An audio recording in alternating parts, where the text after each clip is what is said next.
অন্তর্বর্তীকালীন সরকারকে হুঁশিয়ার করতে চাই, ইসলামী ছাত্র শিবিরের নেতাকর্মীদের বিরুদ্ধে যে মিথ্যা মামলাগুলো আছে দ্রুত সময়ের মধ্যে সকল মামলাকে প্রত্যাহার করতে হবে।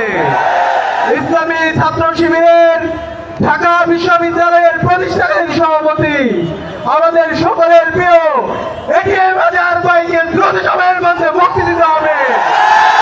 আজহার ভাইকে যদি মুক্তি দিতে না দেন, ইসলামী ছাত্র শিবিরের সকল জনশক্তি দায়িত্বশীলরা রাস্তায় নেমে অন্তর্বর্তীকালীন সরকারের বিরুদ্ধে আন্দোলন শুরু করবে। সবাইকে প্রতিষ্ঠাবার্ষিকীর প্রোগ্রামে উপস্থিত হওয়ার জন্য আন্তরিক মোবারকবাদ জানিয়ে সবাইকে ধন্যবাদ জানিয়ে আজকের কথা আমি এখানে শেষ করছি। আসসালামু আলাইকুম রহমতুল্লাহ।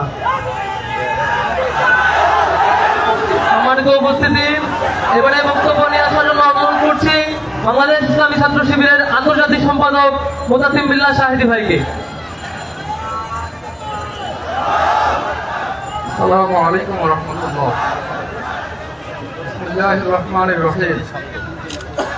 আলহামদুলিল্লাহি রাব্বিল আলামিন ওয়াসসালাতু ওয়াসসালামু আলা রাসূলিল কারীম।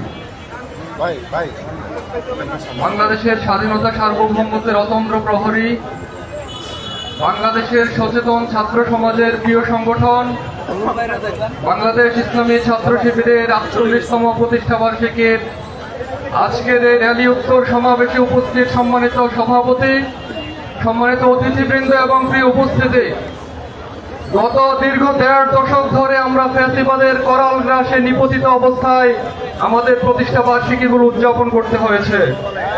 কিন্তু এবছর আমরা স্বাধীন বাংলাদেশের প্রতিষ্ঠা বার্ষিকী উদযাপন করছি।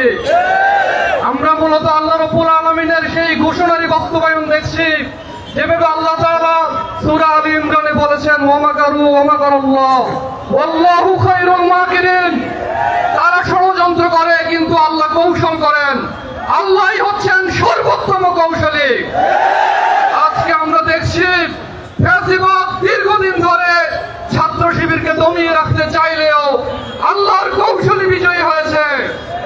সম্মানিত ভাইরা, আমরা বিশ্বাস করি যেভাবে জুলাই অভ্যুত্থানে ফ্যাসিবাদের বিলোপ সাধন হয়েছে, আগামী দিনে আল্লাহ রাব্বুল আলামিনের আরেক ঘোষণা, ইন্নাল বাতিলা কানা যাহুকা, ছাত্র শিবিরের দৃঢ় ভূমিকা পালনের মধ্য দিয়ে বাস্তবায়ন হবে ইনশাআল্লাহ। অতীতেও যেভাবে ছাত্র শিবির বাংলাদেশের স্বাধীনতা সার্বভৌমত্ব রক্ষায় অতন্ত্র প্রহরীর ভূমিকা পালন করেছে, আগামী দিনেও ছাত্র শিবির দৃঢ়পদভাবে সেই ভূমিকা পালন করে যাবে ইনশাআল্লাহ। সবাইকে প্রতিষ্ঠা বার্ষিকীর শুভেচ্ছা জানিয়ে আমি আমার কথা এখানেই শেষ করছি। আসসালামু আলাইকুম ওয়া রাহমাতুল্লাহ।